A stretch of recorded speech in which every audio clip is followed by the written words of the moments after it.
Future Warrior, Dawn of the Deimos. Chapter 13. The massive spacecraft landed with a subtle jolt, few of the passengers even noticing as they hurriedly prepared to disembark. As soon as its powerful plasma engines had shut down, a small army of vehicles and base personnel descended upon it, the various cargo bay doors opening to allow them access and to release its passengers.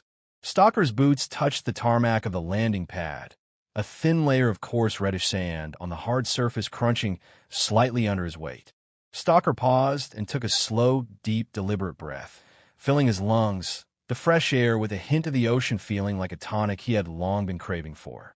He cast his eyes into the distance. The varied brown shades of the desert met an impossibly iridescent blue sea, the buildings marking the outskirts of the city of Aurica visible along the shore. Stalker gazed out over the scene, standing motionless in a sea of moving vehicles and people, feeling the presence of the vast desert wastes of the Atacama behind him. The Terra Nova were home. The orders to transfer the assault divisions, minus the still missing Crusaders, to the inner defense perimeter had come as a welcome surprise to Stalker and many others. The inner defense perimeter technically was the entirety of the home system, but in reality, Earth, and to a lesser extent Mars and the Moon, had always been at the core of the UEDF's defensive strategy. Earth would be held at all costs, for as long as Earth, with its massive population and vast industrial might, was protected, the UEDF could not be defeated in the field. This made Earth the ultimate endgame in the war with the Deimos. If the Deimos could take Earth, the war, and perhaps humanity itself, was lost. In this trial of strength, the Deimos faced one crucial disadvantage as they operated over vast distances far from their home system. The sheer distances involved making sustaining major offensive operations difficult. In contrast, the more the UEDF was pushed back, the more concentrated its defenses became, and the shorter its lines of supply. On both sides, planners assessed and plotted, laying their plans with care. The winds of war were about to be whipped up into a storm. Stalker's first desire on returning to Earth was to see Zoe, but the requirements of the service and his responsibilities as commander of the 21st Terra Nova would keep him pinned down at Aurica for some time. That, and a pending alien invasion, Stalker mused. Stalker and the Terra Nova had returned to an Earth in the midst of preparing for invasion. Across the length and breadth of the planet, countless facilities, both military and civilian, were now hives of furious activity. Stalker had been more than a little impressed to see hundreds of brand-new vehicles and weapons awaiting the Terra Nova's arrival, enough to virtually re-equip the entire division. With the new equipment came a steady flow of new recruits, many of them straight from medical facilities, accepted into the Terra Nova before they could return to their old units. Others came from units that had suffered heavy losses and were being rebuilt or disbanded on Earth. These new members brought a wealth of experience to the weakened assault divisions, and like a withered plant after rain, they were quickly coming back to life. The ranks swelled with new blood. Stalker and the veterans of the CCU dived straight into fast-paced activity, turning over their worn equipment for new issue and integrating the 21st Company's replacements. Amongst those joining the unit was a freshly healed Link, his recovery having been speedy after several hours in theater and several blood transfusions. Despite medical advice to rest, Link had quickly grown impatient to be released from the hospital facility on the inflexible and demanded constant updates on the progress of the company's refit. Stalker had regretted not having time to visit him more than a few times, but he knew Link understood. There was a war on, and for both men, duty came first. Stalker had also insisted that his friend have some time off and had gone to the extent of contacting Janet Combs and ordering her to drop in on Link and ensure that he relaxed. The move seemed to have worked, and Link's only comment on returning to the company had been that he had found his time convalescing, relaxing. Stalker had noted the gleam in his friend's eye, but hadn't pushed the subject, deciding instead to leave it for another day over a few beers, and Link for his part seemed keen to get involved in company's reorganization. After a few hectic days of minimal sleep and maximum effort, Stalker found himself at the main weapons range at Aurica Base. He had been summoned for a demonstration of the Deimos energy weapon he had captured on his last operation. Stalker had handed the weapon to his company intelligence officer, or CIO, who in turn had passed it up the food chain for intelligence assessment. The weapon had ended up in the hands of the Divisional Technical Intelligence (TechInt) staff who worked in with the Terra Nova's master armorers to assess enemy weapons and equipment. Stalker found a small crowd when he arrived at the main range, with over a dozen senior Terra Nova officers, armorers, and intelligence staff present. Stalker received respectful nods and greeting from a few of them. The news of the circumstances behind the capturing of the weapon apparently known within the upper echelons of the Terra Nova. Stalker wasn't surprised. The Terra Nova was a close-knit family, and nothing stayed secret for very long within it, despite the wall of silence that would face any outsider. Once everyone was assembled, the Master Armorer began his presentation. As he picked up the stubby-looking alien weapon Stalker saw, it appeared outwardly the same as when he had handed it over to his CIO. Despite appearances, however, the weapon had been completely disassembled and tested, its every function and method of construction studied by people who had spent a lifetime mastering the art of weaponry. As all of you are aware, this is a Deimos energy weapon recently captured by our forces. The Master Armorer nodded slightly in Stalker's direction. Stalker recognized the gesture. He had spent considerable time talking to the armorer about the weapon and how it was used in action, and had also given him the name Deimos, the invaders still referred to as the alien enemy on the Newsnet. Many of you have already seen this weapon in action, but today I'm going to run through it in some detail. I also have data chips here with my full report, so be sure to grab one and study it before passing it on to your men, because we will be seeing a lot more Deimos weaponry before this is over. Stalker had to smile inwardly at the Master Armorer's school teacher tone as he lectured to the experienced senior officers around him. Despite this, no one questioned him or was offended by the Master Armorer's mannerisms. The man was in his late 50s and had a gruff, almost abrasive manner. He was also a former scout sniper, having become an armorer after suffering injuries in action, and the assembled group knew that his knowledge in all types and areas regarding small arms was beyond question. This is one of several Deimos weapons that we are currently assessing, and for the purpose of clarity, I will refer to it as Object 4. Object 4 is a close combat weapon. It uses a replaceable plasma energy cell of a design we have not yet been able to recreate, but it appears broadly similar in design to our own larger plasma weapons. Our weapons, of course, activate off an energy recharge firing system from the onboard reactors of our mecha, striders, and other armored vehicles. For this reason, they cannot be miniaturized into handheld infantry weapons. The Deimos appear to have gotten around this problem by somehow compressing the required energy into reloadable power cells, each giving several hundred shots before needing to be replaced. This also aids in the overall weight. The weapon is light, much lighter than your ASBRs, weighing only a few kilos. This makes it much less useful for bludgeoning an opponent, but it also means it can be comfortably fired on-handed. Like all plasma weapons, the weapon also has very low recoil, which in a handheld weapon allows for a surprisingly high rate of fire.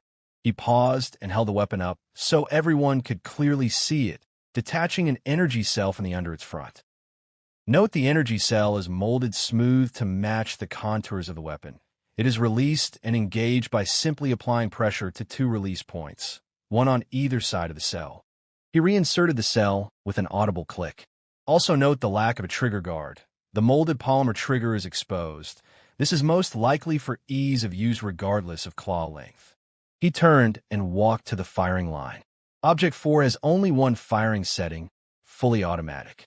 It is believed that the low recoil, combined with the heightened natural dexterity of the Deimos warriors and the close combat design of the weapon, make it capable of effective and accurate fire-out to medium range even when fired at a rapid cyclic rate.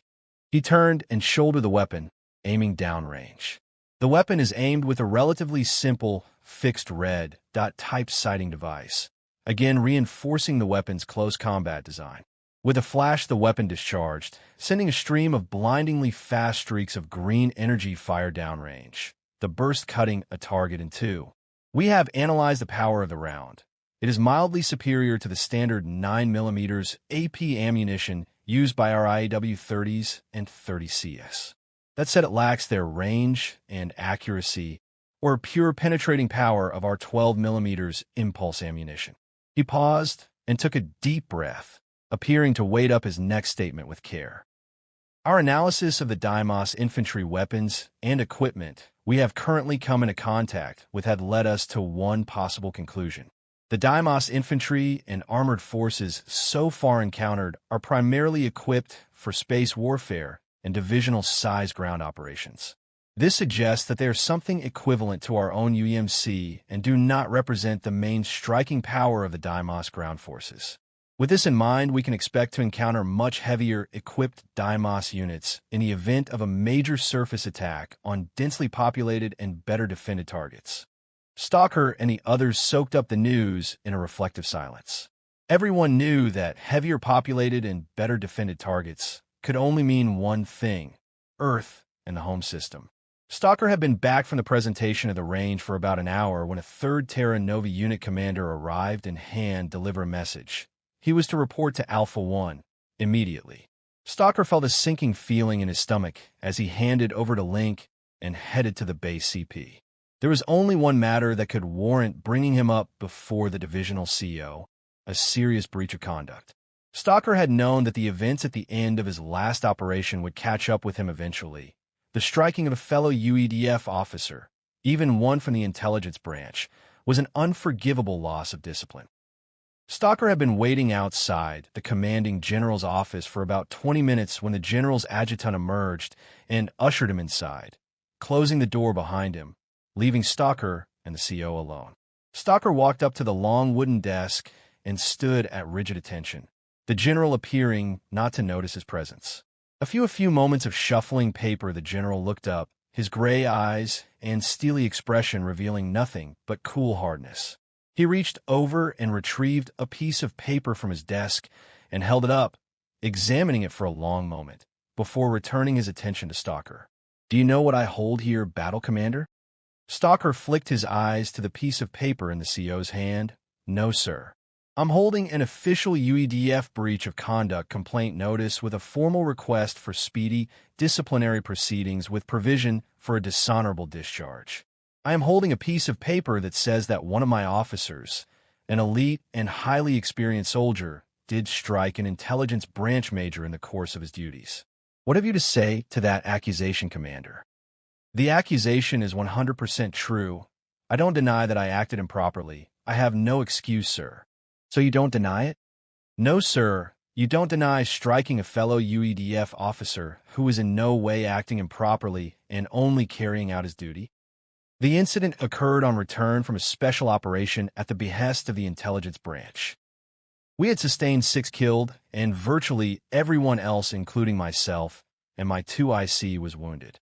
The officer in question was berating my men even as they were getting medical treatment and as the bodies of their teammates lay at their feet. So you thought it was a good example for your men to knock him out?" Stalker felt his temper rising. "With all due respect, sir," the general raised his hand to silence him. "With all due respect, Specialist, I think the prick deserved it, which is why I reminded our esteemed colleagues at Intelligence Branch that the mission in question was classified at the highest level. Hence it doesn't appear in our divisional archives, and anything that doesn't appear in our archives cannot be used to charge a member of the Terra Nova." The general's hard expression softened slightly. "It's the politically correct way of telling them to get stuffed, Battle Commander. You dodged a bullet today, something I see from your record that you're quite good at." Stalker felt a surge of relief as he realized that his CO had been toying with him. The thought of getting court-martialed and being dishonorably discharged from the Terra Nova had scared him more than any enemy. "I'm only as good as the men alongside me, sir." "Yes, the 21st Company, one of the best, a company with a proud history. I can still remember my time there as a unit commander." Stalker was surprised. Very little about their CO service record was well known, even within the Terra Nova. "You were in the 21st, sir?" "Yes, many years ago. Things were simpler back then. Find the enemy and kill him. We lived for every day, not knowing if we would see another sunrise." The general screwed up the piece of paper and threw it into a recycling bin alongside his table, his aim perfect and practiced. "I hear that you have a partner in the services?" Stalker tried to hide his surprise. "Yes, sir. She commands the 551st Aviation Regiment out of Ramstein." The general nodded. "You should see her. We can spare you for 10 days. Stalker didn't know what to say, his confusion showing. I have already organized it with your CO. Assault Commander Donaldson is a good man and has been a big help to me since I promoted him. He also tells me that your 2IC can handle things in your absence. So get a move on. There's a transport leaving from Pad 16 for the European Theater of Operations, ETO, in an hour.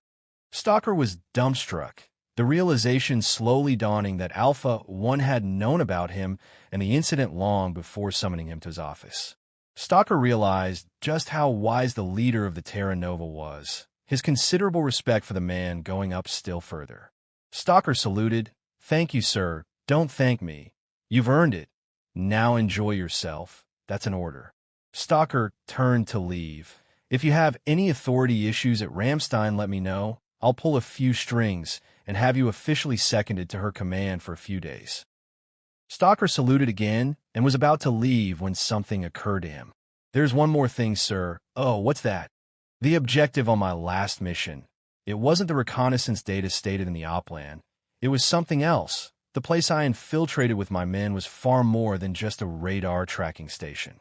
It looked like some type of medical and technical research facility, but I can't be 100% certain.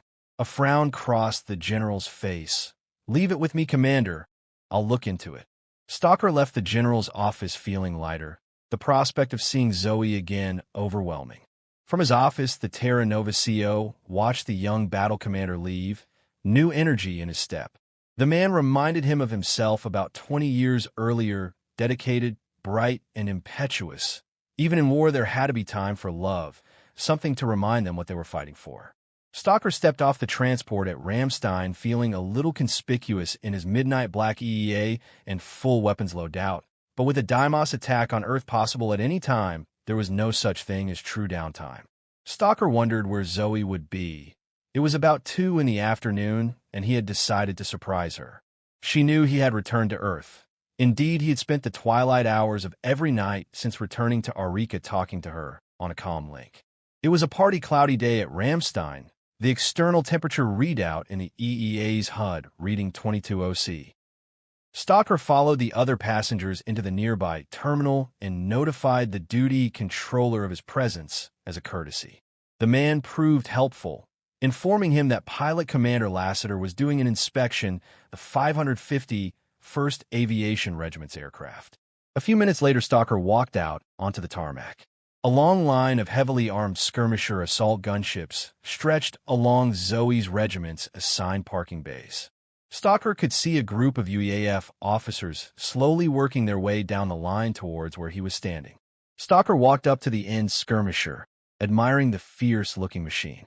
The skirmisher was over twice the weight of the old LTT, and unlike the venerable platform, it was replacing a carried heavy armor and a formidable armament that rivaled that carried by Predator.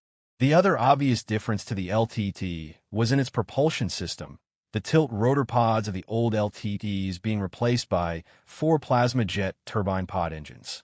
The pods working much like the old tilt rotors, being computer-controlled and adjustable, their increased power output giving the larger and heavier skirmisher even more speed and maneuverability than a standard LTT. Stalker walked down the side of the aircraft as he looked it over. On its side was a picture of a cartoon bird wearing dark glasses that appeared to be flying in the smoke trail of a fast-looking jet. The words beneath it exaggerated script read, "High speed, low drag, 551st Aviation Regiment, the Slipstreamers." Above the picture and the unit motto was more writing, this time in black stenciled letters, reading, Lassie, Pilot Officer Zoe Lassiter. Stalker smiled and leant back on the aircraft, biding his time as the inspection detail worked its way down the line. Zoe walked around the nose of her skirmisher, her pilot officers behind her. She froze for a second, a small smile crossing her face before being quickly hidden. Then with an effort she continued with her inspection. The crowd of flight crew more than a little distracted by the imposing presence of the black armored battle commander leaning on the airframe.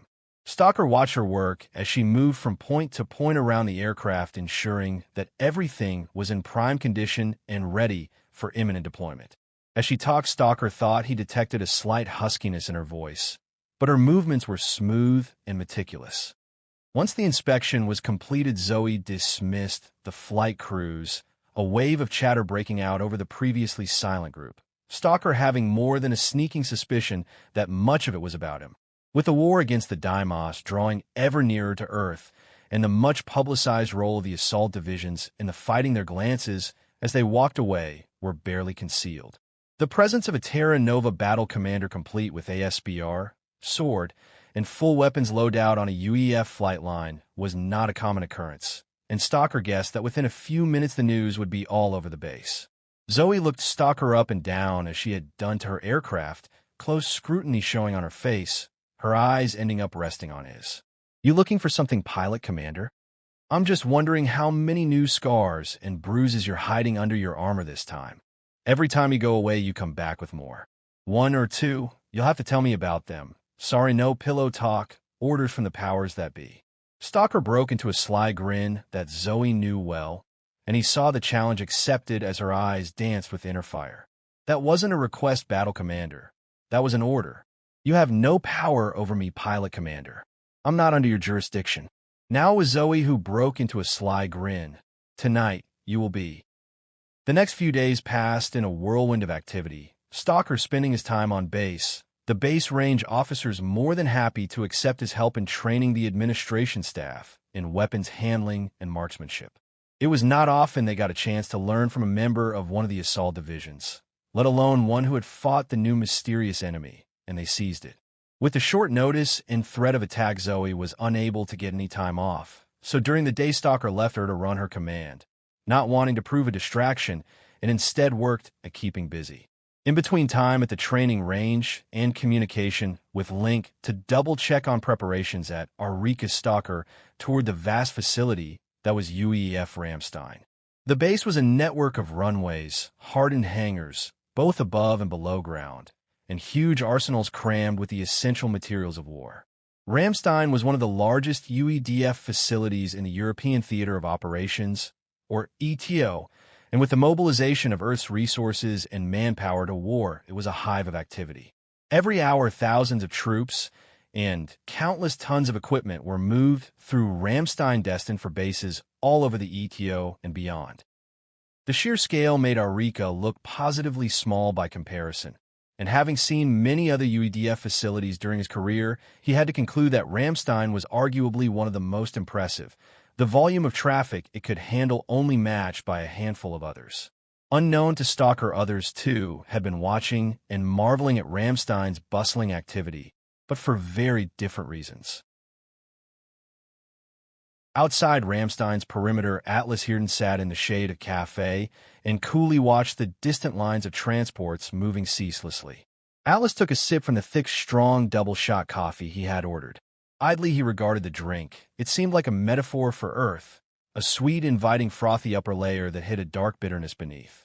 Overall, he had to admit, it was quite good, the taste of real, freshly ground coffee far exceeding the reconstituted equivalent he had been drinking for the last few years in the outer systems. The cafe was busy, most of the clientele being military personnel or civilian staff and contractors from the base looming in the distance. The on-base coffee apparently proving inferior to that of the nearby cafe. It had always interested Atlas, since he had been a child, how far humans would go to achieve their goals of self-satisfaction.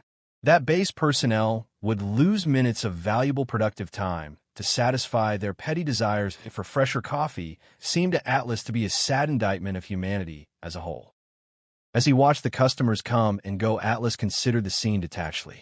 Humans, despite their claims at honor and higher purpose, could be best characterized as ultimately self-interested creatures whose greatest purpose in life was to make themselves as comfortable and personally satisfied as possible.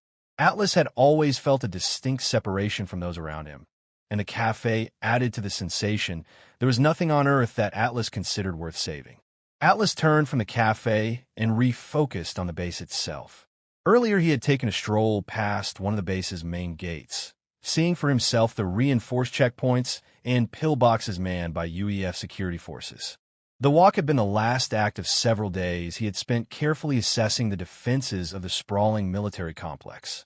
The base itself was surrounded by civilian urban sprawl and was not constructed to resist a major ground assault. Its defenses instead being designed to prevent unauthorized access from the bordering civilian population. It was clear from his assessment that a determined ground assault would overwhelm the base's lightly defended gate security posts. Despite this, it was also clear that any attack would be a costly exercise. The guards were alert and were all armed with automatic weapons.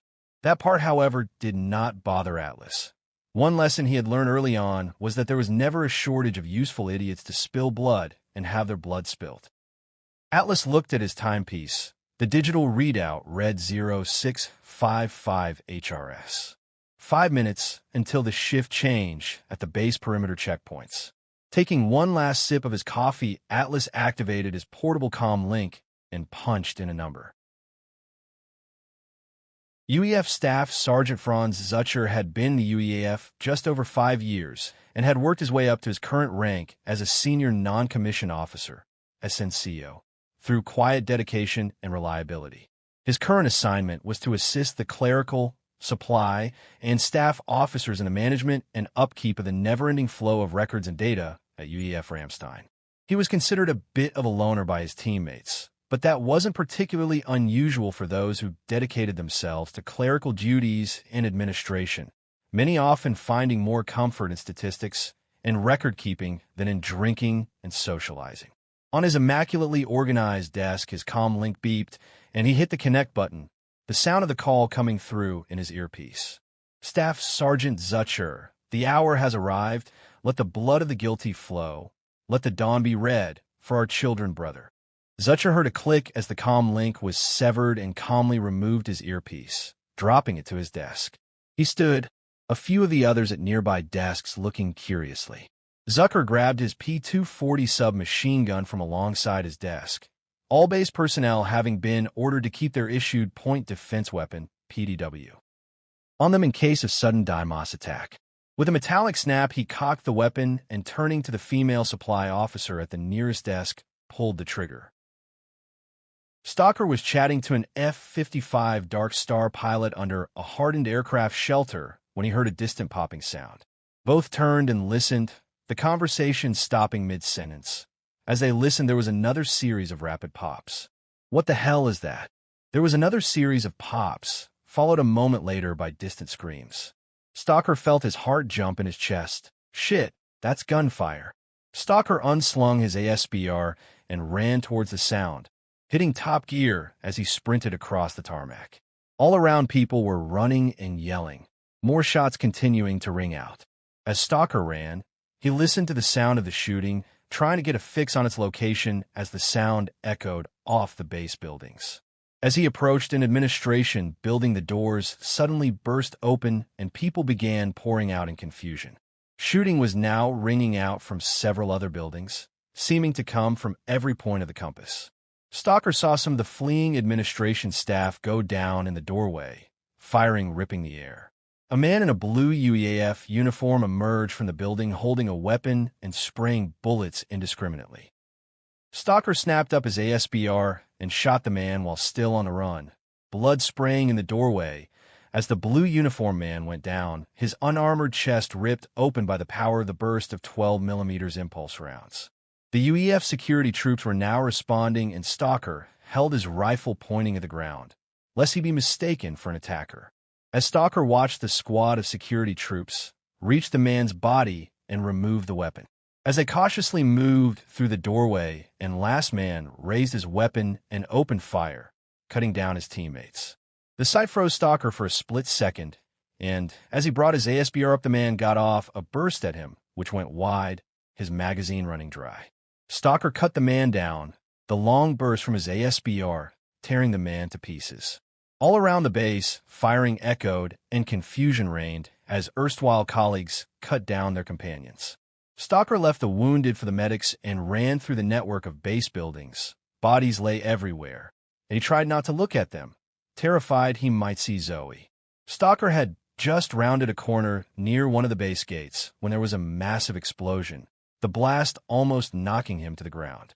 Staggering, Stalker turned to the gate to see a dust-shrouded wreck. The guardhouse was shattered, and the writhing forms of the wounded guard could be seen on the ground. Stalker turned to run towards it when a car came down the access road and slammed into the gate's already twisted security barricades. As it hit, the car vanished in a second powerful explosion, the entire vehicle being vaporized in an instant, the blast buffeting the surrounding buildings with shrapnel. The barricade was torn to pieces, and through it moments later, crashed a large civilian transport truck, plowing the wreckage out of the way by its sheer weight and inertia.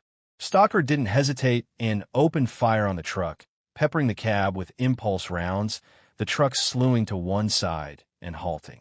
Behind it came a line of 4 civilian buses. Stalker hesitated as he slapped in a fresh magazine into his ASBR, seeing what appeared to be UEAF personnel in them. The first skidded to halt, its doors flinging open. Out of it poured a mix of UEAF security troops and flight crew, but something clearly wasn't right. All of them carried weapons, and the security troops had the right pattern camouflage but lacked the body armor beneath it worn by the security troop Stalker had seen on base. The lead woman, in the uniform of a pilot officer, raised a pistol and fired, felling a wounded gate guard who had gotten to his feet.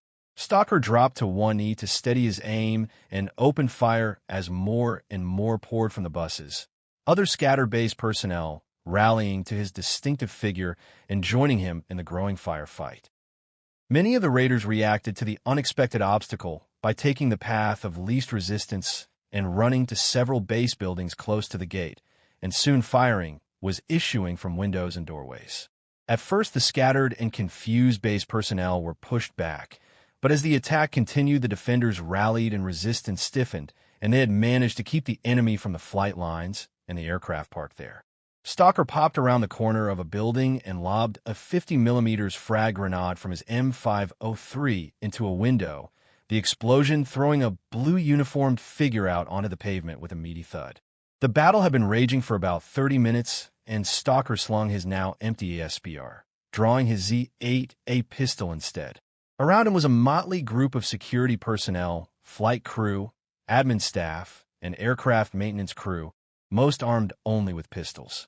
He had still not seen Zoe, but on a base as large as UEAF Ramstein, he knew that she could be anywhere and tried not to think about it.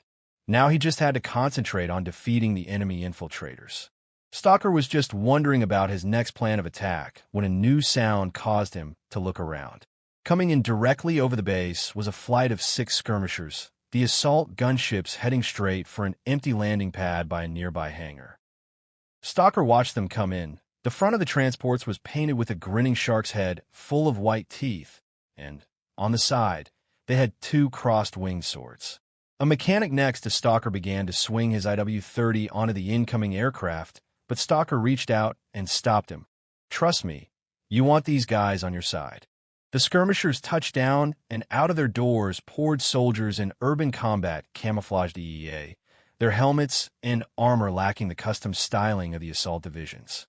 Stalker had already recognized the transports, but was nonetheless relieved when the elite soldiers of the United Earth Special Operations Command, or USOC, emerged. They carried a mix of weapons, including ASBRs and Eliminator AMRs, all bristling with attachments. Their armor was modified Scout Sniper EEA, the USOC commandos preferring the lighter weight of the sniper version and the greater maneuverability it offered at the expense of some protection. They also retained the Scout Sniper's enhanced long-ranged vision and targeting systems, although they had made modifications to the software of both the suit and targeting systems to better serve their purposes and primary mission, that of counterterrorism, VIP protection, and urban assault. As they approached, Stalker saw the commandos covering him and the others closely, obviously aware of the nature of the enemy. Stalker held up his ASBR in one hand, friendlies. The commandos were taking no chances and disarmed the base personnel, taking over their positions and hustling them to the rear to be kept under guard. They left Stalker satisfied that there was no indication that any of the 10 had been involved in the attacks, and knowing that it was virtually impossible for anyone but members of the assault divisions to get their hands on EEA. "You got a spare ASBR mag?" A nearby commando with an ASBR wordlessly tossed one to Stalker, who caught it and slammed it home with a satisfying snap. "What's the situation, Specialist?" We've got about 24 tangos bottled up in the administration sector. I don't know about the rest of the base, but I saw some insiders when the shit hit the fan. We heard the same reports as we deployed. They hit 2 other gates at the opposite end at the same time. You any idea who they are? If I had to guess, I would say Red Legion. Fuck me. Regardless, they push for the flight line. Their target seems to have been the aircraft and the flight crews. We need to liquidate this pocket and sweep and clear ASAP. Roger that. I saw a line of burning aircraft on the south side on the way in. We need to secure the flight lines and push them out before they do any more damage. We are getting in position to take the buildings. You don't mind if we take over, do you, specialist? Be my guest. Good hunting, victory or death. The Special Forces operator nodded his approval at the use of USOC motto, and with a hand signal to the others they redoubled their fire. While further back from their position on top of a hangar, commando snipers opened fire, the heavy eliminator rounds passing overhead with a loud crack. Stalker added his ASBR to the covering fire for the commandos as they stormed the buildings in a fury of grenades and automatic weapons fire. As the firing around the administration sector and base gate fell, silent noises from the rest of the base could be heard. Several base buildings were on fire. Across the vast base there was scattered firing and the rumbles of distant explosions, while overhead dark plumes of smoke wafted skyward. From the buildings in front of him, Stalker heard calls of clear, all clear, and moved up, the commandos already beginning to move on. Around the base more and more elite commandos were landing, coming from the nearby USOC base at Spandau. As they swept the base, they detained and disarmed everyone they encountered, setting up temporary holding areas under heavy guard. Stalker moved with the commandos as they cleared the base one sector at a time. While outside the base's perimeter, local security forces had now also responded, but everywhere there was an intense sense of unease about the enemy within. It took the better part of an hour to secure the majority of the base, the pockets of raiders and infiltrators being eliminated by the commando teams. As the firing died out, revealing an awful silence in its place, Stalker began to search for Zoe. By the time he entered his 5th internment area, Stalker was bordering on panic. As he passed by a medical aid station in the internment area, he heard a voice he knew and spun around. "Keep some pressure there. Damn it. Does anyone have a knife?" Zoe had her sleeves rolled up and was covered in blood, her blue uniform stained brown with blood. She was facing away from him, but her stance, body, and hair were unmistakable. She had her hands buried in the chest of a wounded UEAF security officer who was laid out on a fold-out stretcher from a nearby LTT, her hands holding in the bulging organs. Stalker knew that the USOC commandos had denied civilian trauma teams access to the base unit. They were screened and their vehicles checked to eliminate the risk of more infiltrators and car bombs. But the process was proving painfully slow, and many wounded were dying from lack of medical treatment. Stalker walked up behind Zoe and drew his combat knife, extending it over her shoulder. She looked around. "Oh, thank God. Give me a hand here, will you?" Stalker stepped around and replaced one of Zoe's hands covering the wound, so she could grab the knife, blood and gore welling up between his black gloved fingers. With the blade she began to cut and hack away at the bloody, ragged clothing, exposing the wound so she could assess it. Stalker looked down at his feet. Blood was running off the stretcher, a thick stream pouring onto his boot before spreading out on the plascrete. Around the scene was chaotic. Scared UEDF personnel were corralled up with the dead and dying, while all around nervous vetted security troops and icy cool commandos kept a watchful guard. Aircraft burned, with an occasional secondary explosion causing concerned glances, and everywhere acrid smoke drifted thickly in the air. One of the biggest and most important UEF installations on Earth had been brought to a complete standstill by the attacks and through paralyzing fear. More transports were landing, and Stalker saw Pathfinders and intelligence branch staff emerge and begin to converse with the commandos. Stalker couldn't believe the base was the same bustling picture of efficiency he had seen only hours before. What is going on? At that exact moment, in a secret facility deep within the Himalayan mountains, the UEL Security Council was commencing a meeting, having just been transported there from all over Earth after the beginning of the attacks. The large, well-appointed chamber was filled with senators, many of them dressed in borrowed military clothing due to the rush with which they had been dragged from their homes and workplaces. General Jacob de Veers had been awake when news of the attacks had begun to filter through.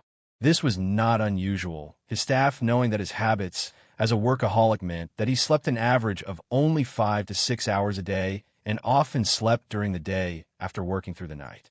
Even as he approached the conference chamber, he was still reading the latest reports, filing the news with his photographic memory. Just as he reached the door, another aide appeared at his side, handing him yet more updates. He took them and waved the aide away before turning his attention to the latest figures, a frown crossing his normally unfathomable face. 2 Pathfinders hit the door access and snapped to attention as he passed, the general ignoring them as he swept into the room, the chatter in the room dying as his arrival was noticed by the senators. De Veers ignored the questioning looks of the senators and went to the presentation screen, an aide bringing up a map of Earth, shown as a flat rectangle. On the display were numerous red icons spread almost evenly across the map, each representing a UEDF installation. Ladies and gentlemen, senators, sorry for the abrupt wake-up call, but we have a situation, and your safety precipitated your presence here. As of only a few minutes ago, some 37 defense installations were attacked across Earth. The attackers were human. There was confusion in some, realization showing in the faces of others, an older senator voicing what many were already thinking. The Red Legion again, General? We believe so, Senator. The intelligence branch received information some weeks ago that suggested that the Red Legion were preparing to launch operations on Earth at the behest of the Deimos. The grizzled old senator had once been in the UEA, and despite carrying a limp from his service, he had lost none of his fieriness. I gather this intelligence proved of little use, General. Just how bad is it? Our Pathfinders were able to intercept 25 of the Red Legion strike teams and eliminate them. The remaining 37 we were unable to prevent due to limited information. As for casualties, initial reports suggest they vary from very heavy to very light. With our already heightened level of security, the defenses at all UEDF facilities was already well above peacetime levels, and in a sizable number of the attacks, the defenders were able to drive off or kill their attackers. And the facilities that weren't so lucky? De Veers paused for a moment as he recalled the latest figures. One of the worst was UEAF Ramstein in Germany. They had to deal not only with external attacks, but also serving personnel that appear to have been Red Legion infiltrators. The increased confusion led to a higher level of casualties and equipment losses before nearby forces could intervene. Casualties could range from several hundred to a few thousand. Other sites that have reported infiltrators and have suffered similar levels of damage are Biggin Hill in England, Yokosuka in Japan, and Kaesong in Korea. I would, however, expect this list to grow. Most of the attacks occurred on facilities near major urban areas, while remoter bases appear to have largely escaped attack. But I must stress that the fighting is still ongoing at this time. We may be seeing only the beginning of a concerted campaign by the Red Legion to disrupt our defenses. Humans killing humans with an alien invasion imminent. It's incredible. De Veers turned to the senator who had spoken. Incredible, yes, but we deny the realities of our time at our peril, Senator. You will all be secured here until we have declared the situation safe. You will then be transported to meet in a full session of the Senate. What about the chairman? Is he on his way here? The chairman has been secured and taken to a separate facility. He will join you in the full Senate session. Any other questions you can direct to my aide, who will remain here to keep you informed of any developments. De Veers left the chamber and passed through several doors guarded by Pathfinders before arriving at a large, well-adorned room. The meeting over already, Jacob? Yes, Mr. Chairman. Short and to the point. Good. I need some time to think. Any news? None. The assassination team that targeted your convoy hit the decoy vehicles right on schedule. None of the attacking force survived. The UEL chairman was about to reply when the door burst open and an intelligence branch colonel rushed in, giving a piece of paper to De Veers before hurriedly leaving. What is it, Jacob? General De Veers read the handwritten note carefully before replying. Bad news, I'm afraid, Mr. Chairman. The Deimos appear to have launched a major coordinated offensive across all systems. The outer defense perimeter has been breached in the Groombridge 34 systems and at LHS 288. As of a few minutes ago, the UEDF chiefs have ordered our forces to withdraw back to the inner defense perimeter to prevent their total destruction. Stalker was sitting under the wing of a swift foot assault transport leaning against Zoe, both of them exhausted, when a commando approached. "You Stalker?" "Yep, that's me. It's for you, good luck specialist." Stalker caught the comm link and watched as the man left, confused by his words. "Stalker here. Hey, boss. Glad to see you made it. Hear you had a little trouble? You know me, Link. Can't even go on holidays without at least one firefight. Boss, we got trouble. The Deimos have penetrated the ODP in 2 places. All the fleets are falling back to Earth. Looks like a real mess. All right, Link, get the company ready. I'm on my way." "Don't bother, boss. We're coming to you. The Terra Nova have been given orders to redeploy to the ETO." After another few minutes, Stalker shut down the connection, confident that Link and the CCU had the situation under control. "This is it then." Stalker turned to Zoe. She was staring out over the chaotic base, her eyes seeming distant and glassy. "Yep, they're coming. I love you." Stalker put an arm around her and held her tight. "Everything is going to be all right. We'll get through this." Zoe turned, her voice matter of fact. "I didn't wait my entire life for you to have it in now. I want you to know that if I could go back and change all the choices that I took in life that led me to you, I would make them all again in a heartbeat. I wouldn't change a single thing. I love every part of you. No woman has ever had or loved a better man." Stalker held her gaze and squeezed her so tight he worried for an instant that he might hurt her, his expression serious. "When all this is over, the very minute, I'll find you, and I'm going to marry you." Zoe smiled. "You're goddamn right you are."